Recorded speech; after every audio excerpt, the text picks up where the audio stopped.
Hürmetli vatandaş, bugünkü leksiyede ve vaziyetimiz. Leksiyede size Gazi Washington'da sözleyimiz.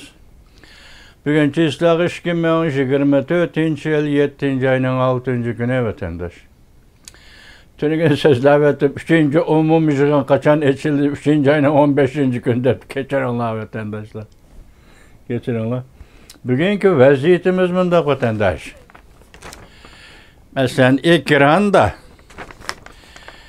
Çavuşan'dan 20 bin kişilik askeri kısımları Ukrayna uruş meydana kırıp geldi. Amerika Koşmuş Ştatları ecellik agahlandırış verdi. Asli mavzamında 20 bin kişilik askeri kısım setip elindi. Yani Çavuşan sattı, Rusya Federasyonu Vladimir Putin prezident setip aldı degan gibi. Çavuşan bilan Rusya o'tirisi yana qandaq maxfiy kelishim bor. Ümit Sadası TV 7. ayının 5. günü YouTube. Yana bir xabar, endi buna ait sezgir bir paytlik sezgir xabar vatandaş. Ekranda Angliyada 3 qitim saylanğan ve 3 qitim jungoga baş qo'ygan vazirlar arka-arkadan mağlup oldu.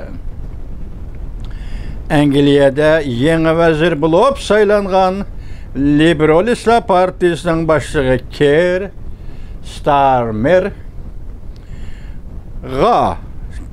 Starmer'a yeni vazir Angliyanın telefon berip vazirning jungoga qarshi turishiga haydakchilik qildi. Kim? Amerika Qo'shma Shtatlarining prezidenti Joe Biden. Bu xabar axborot yashmisi video film ishlash torbeti 7. ayının 6. günü YouTube vatandaşı. Angliyada tuyuqsizlar bir özgürlüğüne ait özgürlük. Saylam özgürlüğü, bu çoğun özgürlüğü emas, saylam da buluvatkan özgürlük vatandaş. Evvelki 3 nefer vazirge qarasınız şunda tezli vaqtda vazirlikten ayrıldı. Mesela Theresa deymiz. Mesela Boris Johnson deymiz. Mesela Tünügülletin Rishi Sunak deymiz. Bular tuyuqsiz aldı. Kayni uzun vazife ötemeyle emelden kaldı hazır muş torbitide bulanı. Jungo bilen boğan münasibet mucmel değil. Yani de hem de qaraymiz ki Angliyada yeniden vazir bop saylanğan Keir Starmer bu efendini hazır solçular deyişti, ülgürüştü hazır torbetleri baha beripti gidek. O qatim bunu onu müşundak meselen oturup koyatkan torbetleri belki jungo qaratkan siyaset Angliyanın siyasi özgürlüş buluşu mümkün deyişti. Man tuyuqsizlik bugünküler ben prezident Joe Biden'ın Amerika Qo'shma Shtatlari Starmer telefon berip yeni saylanğan Angliya vaziriga mesela xalqaro siyaset meydanı ve bu meselelerde aytganda belki jungoning hozirgi qandaq vaziyatda turayotganligini ve g'arb dunyosiga qandaq shaklda qarshi turayotganligini tushundirgan ve tushundirish xarakterida bir ishga gap qilgan bo'lishi mumkin vatandaş. Yani siyaset shunday bo'ldi. Lekin Angliyadagi bu özgürlük haqiqatan dünya vaziyetining hozirgi holatida ciddilik bilan özgürlük hosil qilish, saylam orqali özgürlük hosil qilish, yeni vazir saylab chiqish bu Angliya uchun favqulodda bir ish bo'ldi vatandaş. Endi yuqorida ko'rsatdik Ukrayna Rossiya masalasida Çavuşan'dan elib kelingan 20 bin kişilik askeri qism hozir Ukrayna kirib keldi deydi. Endi sizlar mana ko'rasizlar vatandaşlar. Bu xabarimiz nima desa, bugun Ro'nyanning nazariy torbetida bir cümle söz hüküm şekilde o'tirib qo'yildi. Nima hozir jungoda? Pul muomala sahasi gumron ve kirjas işe kirib keldi deydi. Tunimiz ihtimallarni o'tirib qo'yib shunday so'zlab keldik. Masalan, iqtisod to'g'risida Reis Xi Jinping'nin so'zlagan so'zlari, vaziyat to'g'risida Reis Xi Jinping'nin so'zlagan so'zlari xatarlik bir signaldan bishorat yoki bishoratdan signal berganligini ko'rib o'tdik vatandaşlar. Bugün endi Ro'nyanning nazari shu to'g'rida Hazır Jungo pul muamele sahası krizisga kirib keldi. Onun üstüne ma haberini bir anlap bakana. Hazır bugünkü yeni haber, yeni mavzu Jungo'da bank sistemisida bankalar tevrashga başladı. Hazır bank sistemisi zilzile paydo bo'lishga başladı. Sebep mavzuli haber 7 ayning 6 kuni Vanvi tor betida e'lon qilindi. Xabarning boshlanishi bunday. Yaqinda biz sizlarga leksiyada so'zliq bir qatimda 40 bank ketib oldi. Yo'q, g'oyib. Pul muomala sohasidan chiqib ketdi degan edik. Endi 337 yurishlik banka yoki 337 eg'iz banka hozir Jungo'da xatar ichida qoldi. Jungo'da bank sistemasi yer tevrashga boshladi. Bu sistema hozir uzil-kizil silkinishga boshladi. Xatar ichida yoki krizis ichiga tushib keldi. Boshda aytdik-ku, Ro'yanning nazar. Jungo'da kichik tipli, cho'ng tipli bankalarda misli ko'rilmagan tavrash yuz berishga boshladi. 6-oyning 24-kunidan boshlab bir hafta ichida 40 yurishlik banka cho'ng bankalar tarafidan butunlay yutib olindi. Cho'ng bankalar bu kichik bankalarni o'zining rahbarligi doirasida chiqargan gap jamiyatga. Endi o bankalar vazifaning ishdan huddisin chiqanmadi, hozir bularni yig'ishtirib oldi degan gap. Chunki bankni agar tijorat qiladigan organ desangiz, ularning tijorat hozir Jungo jamiyati sug'ichalashdi degan gap. Biroq banka sizga ma'lum bo'lgan dairda uningdagi pul davlatning xazinasidan boshqa hamma pul degidek fuqarolarning bankaga omonat qo'ygan puli. Çatakla çoğun yürüp büyüdü o emde vatandaş.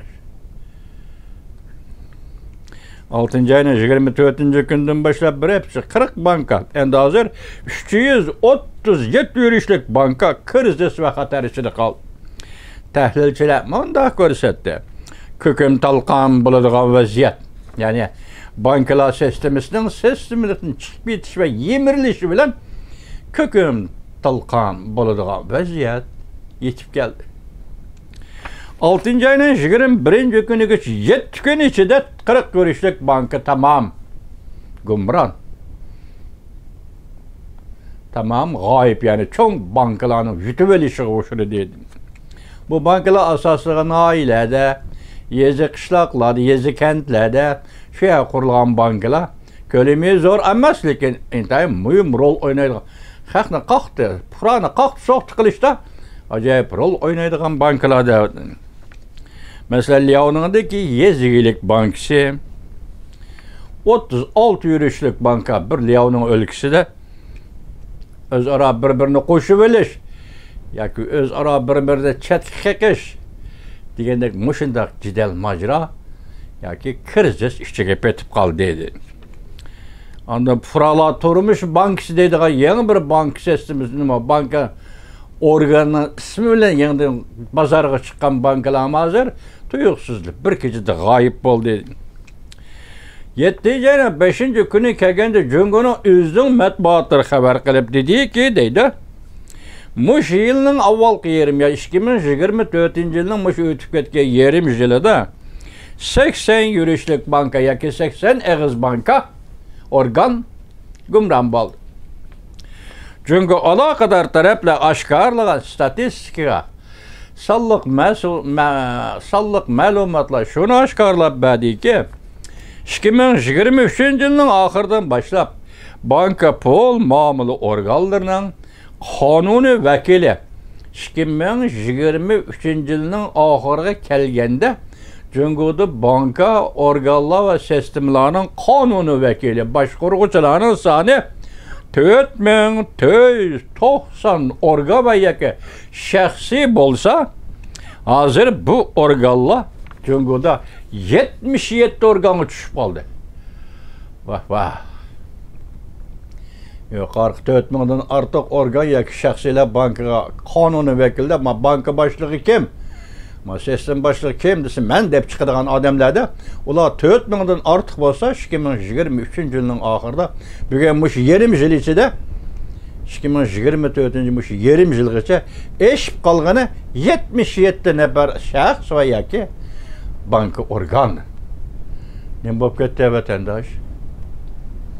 Benim şundaq dünya. Başımda bu vaziyetimiz bunda ketdimi? Endi ikinci bir vaziyetimiz nima desiniz?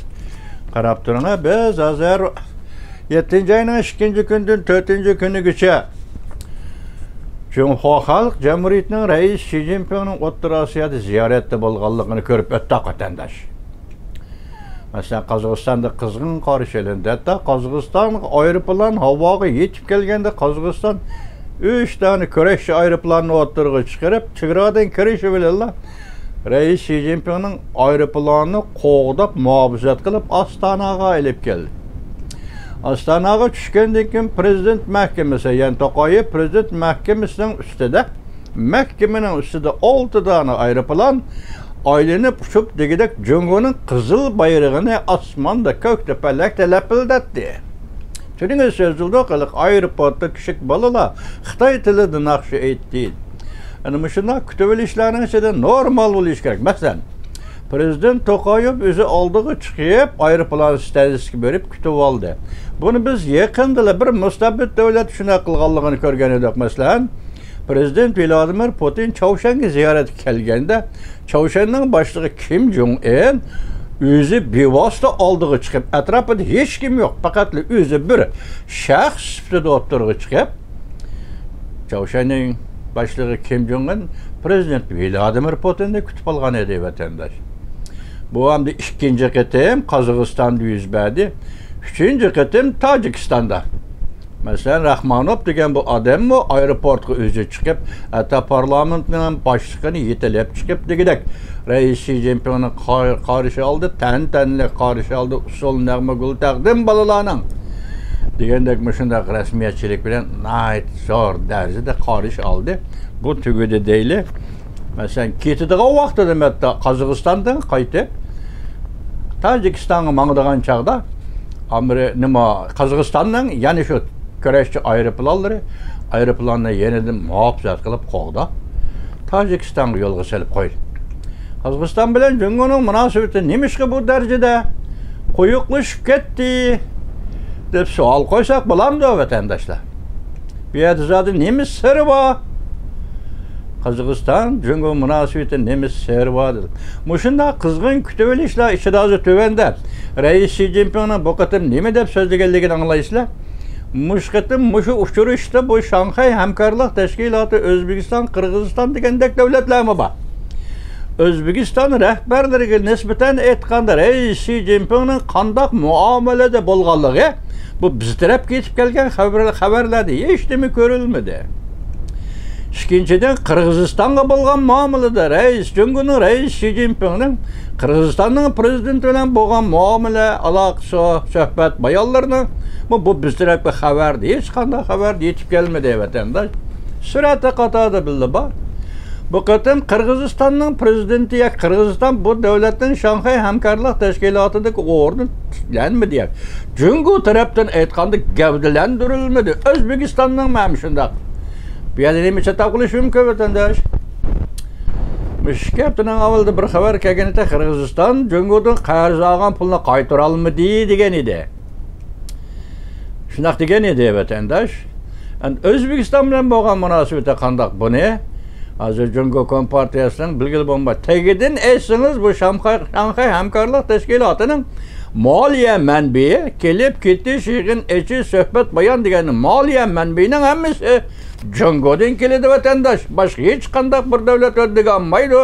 Bu sohada moliyadan pul xarjlamaydi vatandosh. Qarasangiz bu Shanxay hamkorlik tashkilotining boshqaruvchisi Reis Xi Jinping yoki Jungo hukumati desangiz, undaqda Jungo hukumati markazda qoldi Shanxay hamkorlik tashkilotiga belgilab bergan iddiy fikr nima, iddiy qurilma nima? Shanxay hamkorlik tashkilotiga a'zo bo'lgan hamma davlatlar buni qabul qildimi? Shuni rioya qiladigan amal bormi? Buning ichiga prezident Vladimir Putin shuni qabul qilish kerakmi? Masalan, Jungoning boshqarishi ostiga Shanxay hamkorlik tashkiloti doirasida mushu boshqarishning ostiga tushishi kerakmi? Bu qatam bizning hayron qoldiganimiz Qirg'izistonga tutgan muomala emas, O'zbekistonga tutgan muomala emas, Qozog'iston bilan Tojikistonga tutgan muomala yaxshi ko'rdik vatandosh. Masalan, Tojikistonning prezidenti Rahmonovning bo'yniga oltin medal esib qo'ydi rais Shi Jinping. Agar Rahmonov degan bu odam Beijingga borgan bo'lsa, oltin medalni Beijingda asqan bo'lsa, bu boshqa yo'l.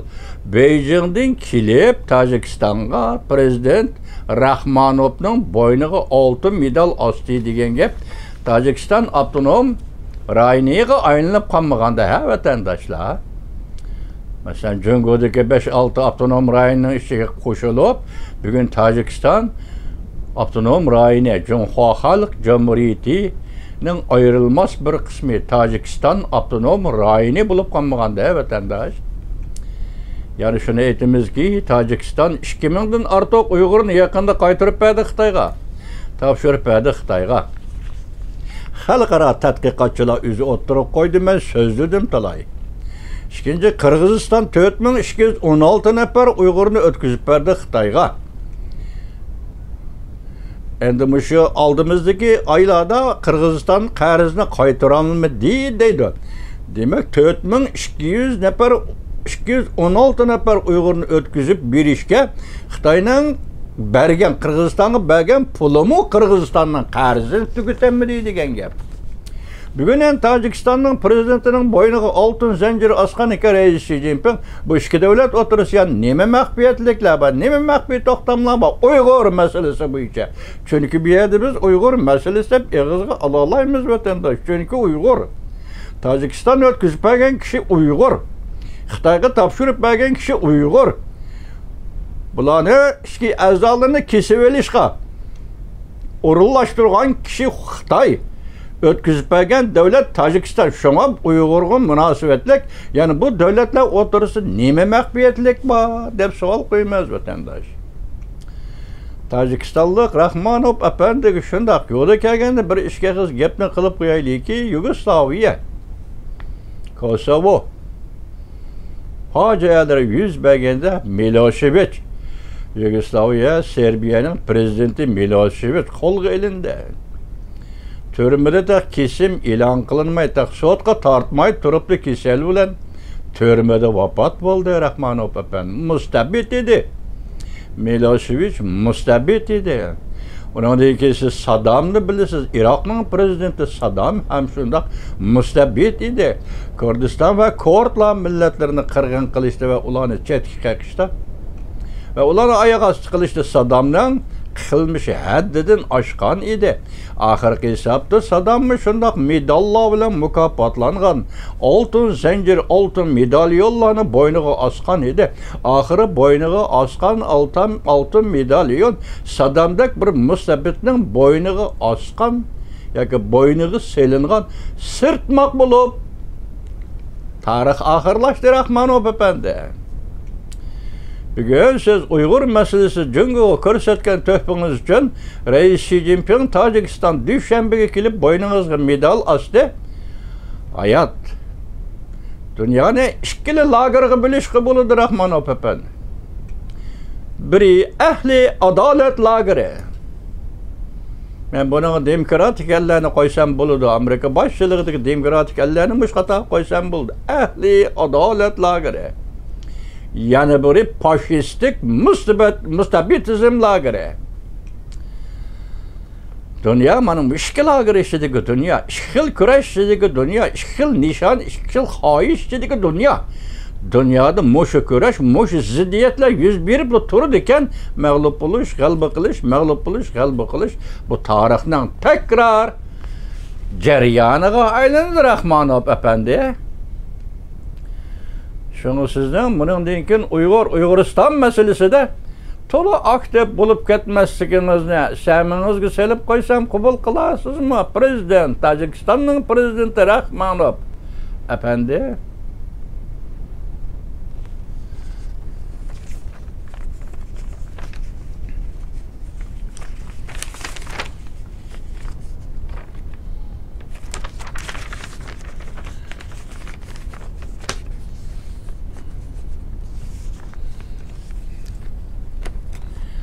Reis Xi Jinping Tacikistan Düşenbe aeroportida so'zlagan so'zida bunday ko'rsatdi. Biz iki devlet, yani Tacikistan, Cungo strategik şeriklik münasebetini ilgirlash hasıl kıldık. Qo'shni devletler o'rtasidagi münasebetlerinin ölgüsünü yarattık. Birlikte bir yol, bir belbağ qurilishi elib bardık. Tacikistan Cungo münasebet taraqqiyoti planida yeni o'rinlashtirish elib bardık. Nima o'rinlashtirish? Yani Uyghur meselesi qanday qilish meselesi emas da, Rahmanov prezident efendi elib bardık. Undaqda deydi muxbir, musha xabarni yozg'ichi muxbir. Konkret mazmunlari nima? Ishlarning konkret mazmunlari nima? Albatta tashqi dunyo buni bilmaydi. Kishilar faqat shuni his qildiki, Qozog'iston bilan Jungoning munosabatida mushundaq natijalar yaratildi. Bu albatta Qozog'istonning ko'rsatgan tirishchanligidan ayirib qarag'ili bo'lmaydi. Xi Jinping bu qatimqi Shanxay hamkorlik tashkilotining yig'inida mundaq ko'rsatdi. Biz ittifoqlashib, chet elning aralashishiga qarshi turib, tinchlikni markaz qilgan holda ichki majralarni tizginlaylik. O yana mundaq ko'rsatdi. Dunyo ochiq yo'lda turibdi. So'q munosabatlar urushi tafakkurining real tahdidiga duch keldik. Biz bexatarlikning asosini qo'g'dab turishimiz lozim. Kichik doirada guruhlashishning real tahdidiga duch kelganda biz taraqqiyot huquqimizni qo'g'dishimiz kerak. Biz aralashib, parchalashning real xirislariga duch keldik. Yani devletning ikinci bir devletning ichki ishiga aralashib, parchalashning, masalan, Jungodek bir devletning ichki ishlariga aralashib, parchalashning real xirislariga duch kelganda biz ittifoqlik kuchimizni kuchaytirishimiz kerak. Bu xabarning mavzusi Reis Xi Jinpingning G'arbga sayohati. Mavzuli xabar 7-oyning 5-kuni Jungo nazar tor betida e'lon qilindi. Musha xabarda musha abzaslar berildi. Endi alayli mush xabarni yozuvchining bayoni. Fikr bayoni nima? Mush xabarni yozib radioga nima tor betiga elib chiqqan muxbirning fikr bayoni nima? Diqqat qiling vatandosh. Muxbirning bayoni mundaq. Kishilar tushunmadiki, chet eldan kelgan aralashish, qaysi chet eldan kelgan aralashish va qaysi davlatning ichki ishiga aralashish bu kimga kim aralashdi? Nima ish bilan aralashdi? Acaba Shanxay hamkorlik tashkiloti ittifoqlasha olmay qoldimi? Mesela ben muxbara qo'shimcha qilsam boshda aytdim-ku, Nimishqa Reis Xi Jinpingning Tojikiston va Qozog'istonga tutgan muomalasi O'zbekiston bilan Qirg'izistonga nimishqa shunday qo'llanilmadi yoki nimishqa shunday muomala qilmadi? Bu yerda nima deydi muxbir? O'zi buni anmabdi. Muxbir kimga aralashdi? Nima ish bilan aralashdi? Shanxay hamkorlik tashkilotida ishida tirgishib qoldimi? Ichki qismida Shanxay hamkorlik tashkilotining ichki qismida nima talash tartishlar bor? Nimani talash masalasi bo'yicha talash tartish bormi? Dunyo qandoqcha va qandoqlarcha ajoyib ochiq yo'lga kelib qoldi. Ochiq yo'l qandoq ochiq yo'l? Ochiq yo'lga kelib qoldi. Dunyo Reis Xi Jinpingning deyishicha Jungodan iborat bu davlat ana shu ochiq yo'lga qandoq kelib qoldi? Muxbirning qo'ygan savollari juma. Shanxay hamkorlik tashkilotining ichida nima real tahdid bor? O'zaro ittifoqlasha olmaydigan, o'zaro bir-birini qo'llamaydigan, o'zaro bir-birini gapiga ishonmaydigan, masalan, nima bir yo'l bir belbaq kelib qolsin bu yoqda, nima boylik tapobat va yoki pul dollar kelib qolsin mablag' bir yoqda, mushu davlatlar orasida masalan bir fikrga kelmaydigan nima talashatish bor? Bu yerda hozir muxbirning bayonida shunday qo'yilyapti bu. Nima real tahdid bor va nima xatarlik vaziyat bor? Mesela Şanghay Hamkorlik Tashkilotining ichida Shanghai Hamkorlik Tashkiloti hozir duch kelgan nima xatarlik vaziyat bor. Bu masalalarni so'zlarni ko'pchilik tushunmay qoldi. Reis Xi Jinping aeroport so'zladi, Reis Xi Jinping yig'inda so'zladi. Ko'pchilik, yig'in qatnashgan ko'pchilik va yig'inning sirtida ko'pchilik bu so'zlarning mazmunini nima demoqchi bo'lganligini tushunmay qoldi. Lekin ko'pchilik shuni his qildiki, Shanghai Hamkorlik Tashkiloti go'yo G'arb ittifoqdosh davlatlar bilan raqobatlashadigan, dushmanlashadigan kayfiyati bordek. Shanghai Hamkorlik Tashkiloti qatnashgan va mush tashkilotdagi a'zo davlatlar qarasang, G'arbdagi ittifoqdosh davlatlar bilan qarshilashadigandak, G'arbdagi ittifoqdosh davlatlar bilan raqobatlashadigandak bir kayfiyat, balki vaziyat bak eg'irdek bir tuyg'uda qoldi. Musha qarshilashga munosabatlik, G'arb dunyosi bilan qarshilashga munosabatlik Shanghai Hamkorlik Tashkilotining ishi bilan qaraganda hozir vaziyat bak eg'ir deydigan bir tuyg'u ichida qoldi. Hamkorlik Tashkilotining sirtidagi dunyo, Hamkorlik Tashkilotiga ishki jihatdagi davlatlar mana shunday bir tuyg'uda qoldi. Lekin ko'pchilik shuni aniq tushundiki, bu tashkilot, masalan Shanghai Hamkorlik Tashkiloti qurib chiqqan davlatlarning biri sifatida Jungo Kompartiyasi bu aralashishlarga, masalan chet elning aralashishiga, bu talash tortishlarga, masalan ishki jihatdagi talash tortishlarga, tahdidlarga va xatarga, xiraslarga duch kelganda albatta boshqa a'zo davlatlarga kuch berishlari kerak, ilhom berishlari kerak. Ularning ko'nglini amin topadigan ish bilan ularni xo'sh qilishlik kerak. Chunki birinchi bo'lib bu tashkilot, ya'ni xalqaro Shanghai Hamkorlik Tashkilotining qurib chiqqan davlat Jungo ekan, mush ishlarni qilish kerak. Ya'ni shu Shanghai Hamkorlik Tashkilotiga a'zo bo'lgan davlatlarni xotirjam qilish kerak. Va sizlarga yetib keladigan buron chopqinni to'sib qolamiz deyishlar kerak. Reis Xi Jinping mushu davlatlarga yetib keladigan biron chopqinni to'sib qolamiz deyish kerak. Masalan, Rossiya kelayotgan biron chopqinni Reis Xi Jinping to'sib qolish kerak. O'rta Osiyo bu davlatlar nerda kelibdi biron chopqin? Kim tahdid saqlay? Hech kim. O'rta Osiyo davlatlari hech kim tahdid saqlamay. Amsa bu tahdidni o'ydirib chiqib, tahdid ko'rsatib, Reis Xi Jinping o'zi Shanghai Hamkorlik Tashkilotiga a'zo bo'lgan davlatlarni kontrollik ostiga elish demoqchimi vatandoshlar? Men tuniga xulos chiqarib sizlarga shunday dedim, Reis Xi Jinpingning bu qatam O'rta Osiyo ziyorati Uyg'urga qarshi kuch tashkillash, butun O'rta Osiyoni Uyg'urga qarshi kuch kiritish va yoki Uyg'urga qarshi dushmanga aylantirish. Mana ko'ring. Qirg'iziston 4216 Uyg'urni Xitoyga o'tkazib berdi. Tojikiston 2000dan ortiq Uyg'urni Xitoyga o'tkazib berdi va boshqa Uyg'urlarning hammasi tirik tutib Xitoyga topshirib berdi. Ular ustalga yotqizildi. Ularning yurak, o'pka, jigar, börekleri kesib elindi. Yo'q, mavjud emas, dunyodan g'oyib bo'ldi. Ikki davlat o'rtasida 6-7 mingdek Uyg'ur.